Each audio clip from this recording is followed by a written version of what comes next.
इस औरत ने आज तक मंच से कभी ये नहीं पूछा होगा कि मेरे प्यारे हिंदू भाइयों बहनों तुम्हें नौकरी मिली क्या। इस औरत ने कभी मंच से ये नहीं कहा होगा कि मेरे अपने हिंदू भाई बहनों महंगाई ज्यादा लग रही है क्या।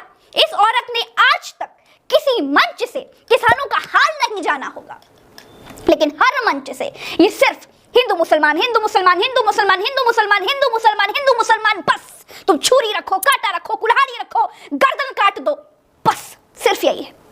दोस्तों इसी के लिए आपने इस महिला को सांसद बनवाया था ना। दलितों को मारो, परसों आदिवासी इनके दुश्मन होंगे तो आदिवासियों को मारो, फिर पिछड़े इनके दुश्मन हो जाएंगे तो उनको भी मारो, क्योंकि जिनकी फितरत और भाषा मारो काटो की होती है ना, वो बदलते नहीं है। वो हर उस कमजोर के साथ वही करेंगे जो करना इनको अच्छा लगता है।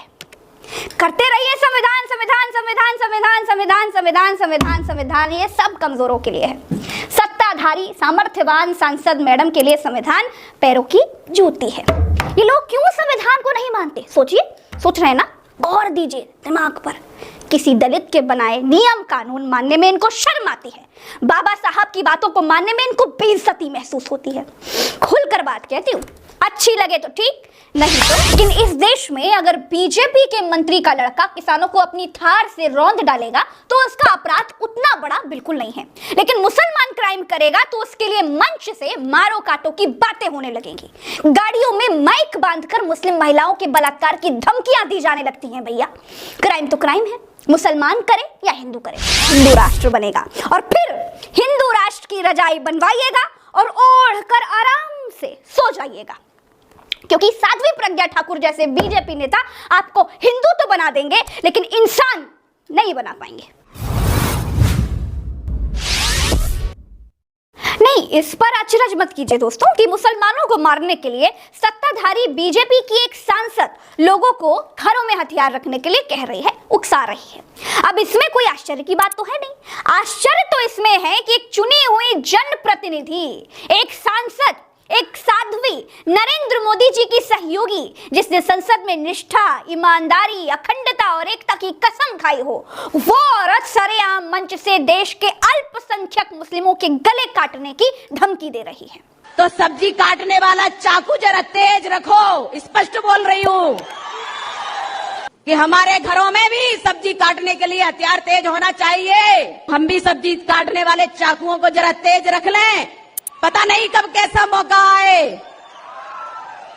तो जब हमारा सब्जी अच्छे से कटेगी तो निश्चित रूप से दुश्मनों के मुंह भी और सिर भी अच्छे से कटेंगे। इनके खिलाफ एफआईआर दर्ज हो गई है, लेकिन जब आतंकवाद के आरोप से मैडम को कोई फर्क नहीं पड़ता तो अपनी ही सरकार में भड़काऊ भाषण की एफआईआर और अंबेडकर का कानून इनका क्या बिगाड़ लेगा भैया। दोस्तों इस औरत ने आज तक मंच से कभी ये नहीं कहा होगा कि मेरे हिंदू भाइयों बहनों घरों में कंप्यूटर रखो, घरों में किताबें रखो, पढ़ो लिखो, खूब आगे बढ़ो, दुनिया पर छा जाओ। इस औरत ने आज तक मंच से कभी ये नहीं पूछा होगा कि मेरे प्यारे हिंदू भाइयों बहनों तुम्हें नौकरी मिली क्या। इस औरत ने कभी मंच से ये नहीं कहा होगा कि मेरे अपने हिंदू भाई बहनों महंगाई ज्यादा लग रही है क्या। इस औरत ने आज तक किसी मंच से किसानों का हाल नहीं जाना होगा, लेकिन हर मंच से ये सिर्फ हिंदू मुसलमान हिंदू मुसलमान हिंदू मुसलमान हिंदू मुसलमान हिंदू मुसलमान हिंदू मुसलमान, बस तुम छुरी रखो, कांटा रखो, कुल्हाड़ी रखो, गर्दन काट दो, बस सिर्फ यही है। दोस्तों इसी के लिए आपने इस महिला को सांसद बनवाया था ना। जज साहब आपने इस औरत को इसीलिए जेल से छोड़ा था ना। जज साहब अगर आपने इसीलिए छोड़ा था ना तो करवाइए चाकू वितरण, कटवाते रहिए लोगों की गर्दनें। नेता तो बेगैरत है ही, कानून पहले से अंधा है, तो अंधेर नगरी में जो होता है वो होता रहेगा। सद्भाव, भाईचारा, एकता में अनेकता, फलाना ढमकाना सब गांधी जी के साथ कब्र में सो गया। अब भारत चाकू लेकर सड़कों पर दौड़ेगा और हिंदू राष्ट्र बनेगा और फिर हिंदू राष्ट्र की रजाई बनवाइएगा और ओढ़कर आराम से सो जाइएगा, क्योंकि साध्वी प्रज्ञा ठाकुर जैसे बीजेपी नेता आपको हिंदू तो बना देंगे लेकिन इंसान नहीं बना पाएंगे। ये मैडम अगर कोई सामान्य नागरिक होती ना तो बात आई गई हो चुकी होती, लेकिन भाई इनके हाथ में सत्ता है, इनके हाथ में सरकारी शक्ति है।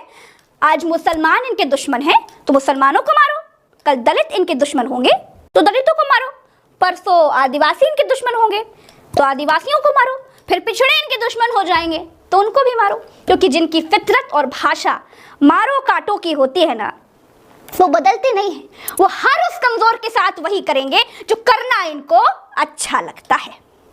करते रहिए संविधान संविधान संविधान संविधान संविधान संविधान संविधान संविधान, ये सब कमजोरों के लिए है।